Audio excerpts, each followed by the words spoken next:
I feel like the words, you need to do a risk assessment, should come through in a grumpy voice.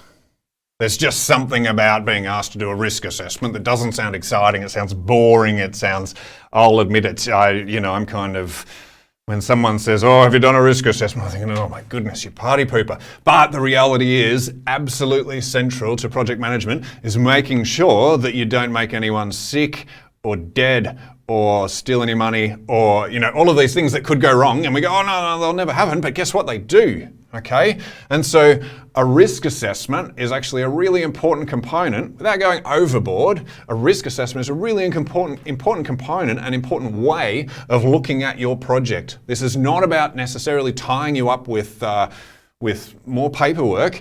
It's about helping you to understand what could go wrong so that you can plan around it and avoid it. So I'm just going to give you a quick strategy. Now, what I would say, my caveat would be that different organizations have different policy stances towards risk and risk assessment. So many organizations have a pre-established risk assessment tool that you will need to use. Okay, I'm not suggesting that I'm replacing that. I'm just giving you a really simple approach to thinking about risk. So, the reality of risk is that it varies on a couple of dimensions. It varies in a couple of ways. Now, everything has risk. Standing here in this studio has risk. It's very warm. Maybe I haven't had enough water and I'm about to faint. There's a risk associated. Now, the chance of that happening is very, very low. The implications of that happening are also not a big deal. Carpeted floor, I'd wake up soon enough, it'll be fine, right? So part of this is about saying, okay, we're going to go through and identify all of the risks as far as we can, all of the risks associated with our event. Now, that's not to say that we're going to do something about each and every one of them, right? But we need to decide which ones we need to think about. So the first part of this task is to go through your project plan, to go through what you're planning on doing, and just think, again, really slowly, what could go wrong? Now, I've spoken before about the importance of diversity in your team.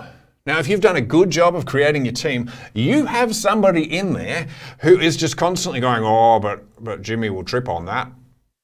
Go and get them. They're the best person you can have in this situation. Someone who just sees the risk straight away. They're kind of risk aversive. They just see the risk. This is a brilliant person to have at this point. I know they've annoyed you in the past. This is the time to get them in and go, okay, let's, I need your brains. I need you to think about what could possibly go wrong.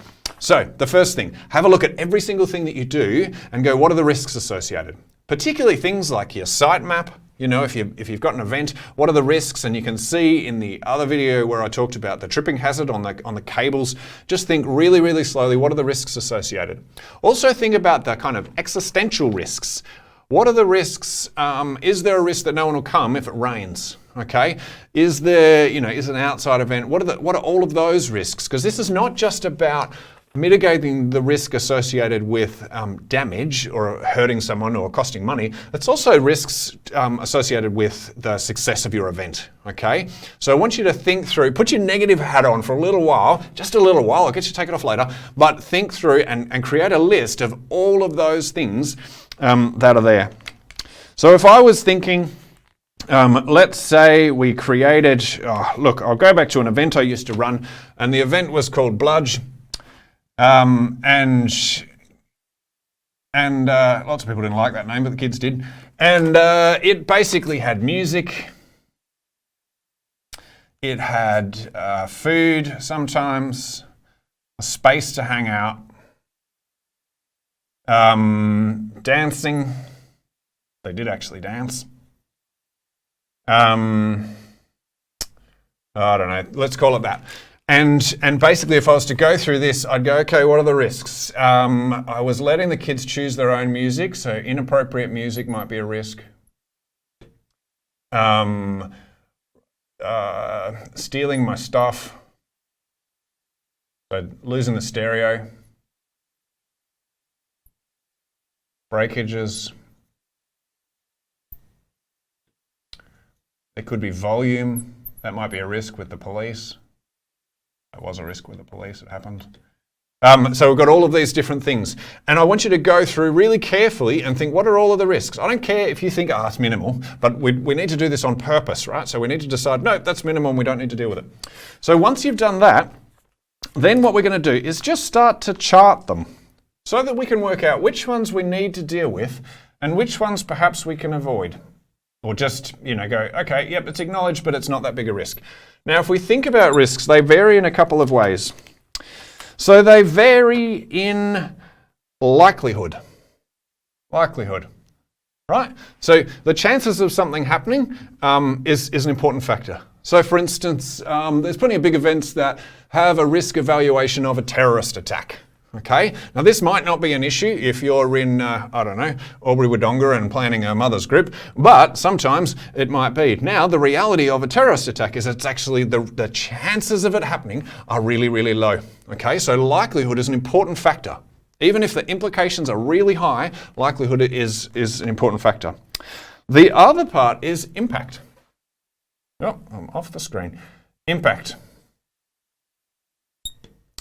Now, the reality of impact is that even if the chances are really low of a terrorist attack, horrible example, even if the chances are really, really low, the impact of that is massive, okay? Absolutely huge. So if we're thinking about my youth event, let's say that drugs or an overdose was an issue, right? The likelihood, I wouldn't put it really high. I also wouldn't put it really low, okay? But the impact of an overdose, both on that kid and on the other kids around them, was actually quite high, so I'd situate it somewhere here, okay? Now, what we're trying to do is we're trying to identify the most impactful and high likelihood risks associated with your project. But there's another factor that I want you to consider, and that's the controllability, okay? Now, if you think about it as a rock, a really big rock, you can't control it. It's going to stay there. You can't do anything about moving it. You can't reduce the likelihood that it's going to happen, okay? But a really small rock, you can move that, you can shift it. So if we think about, if we think back to our music and we think about the police, right? We think about getting in trouble with the police for having music too loud. So the likelihood is fairly high. These teenagers love their music and they just keep turning it up. So the likelihood is fairly high. The impact is arguably not massive, but it's not good for my public image if I've got the police visiting every single week and they may actually close me down. So I would put it here. So we're kind of situated here, right? Which is a bit of an issue. This is something we need to think about. But the third thing that we need to think about is can we stop this risk from happening? Is it within our control? Okay. Now, if we were to picture this, we would go, oh, this is a little rock actually, because we can control it. We can avoid this happening altogether. Okay. And what this says to us is it's important because it has reasonable impact and high likelihood, and we can stop it from ever happening. Okay. Now, if we go through to let's go back to terrorist attack because I can't think of anything else. If we go through to a terrorist attack, the likelihood is incredibly low. Okay, so we're down here somewhere. Chances are it's just not going to happen. It hasn't happened that often in the past. Chances are it's not going to happen in the future. But the impact is massive, right? Now, when we come to the controllability, are we talking a little rock or a small rock? Okay, do we have any control? No, we don't. Okay. Oh, that disappeared. So no, we don't. We don't have any control over this thing at all. And what that says to us is that we need to have a plan in place for if it does happen, because we can't stop it from happening, like we could with the music, we can stop this from happening. We need to have a mitigation plan if it does happen. Now, I would argue that in this case, a small event, because it's such a low likelihood, you wouldn't actually need to have a mitigation plan. However, if we're talking, so let's say we're working in a really, really high risk area and we knew that we were going to have fights with weapons, right? So we go, okay, fairly high likelihood, fairly high risk, and the control, our ability to control it, we've got some, so arguably we've got probably more influence than we would with a terrorist attack, but not a lot. So in this instance, we would actually need to come up with a plan, 2 plans. One is how do we reduce the likelihood of it happening? So how do we get this down? Okay, we can't really influence the impact, but we can make a plan for if it happens. What's our plan if it happens? What do we do?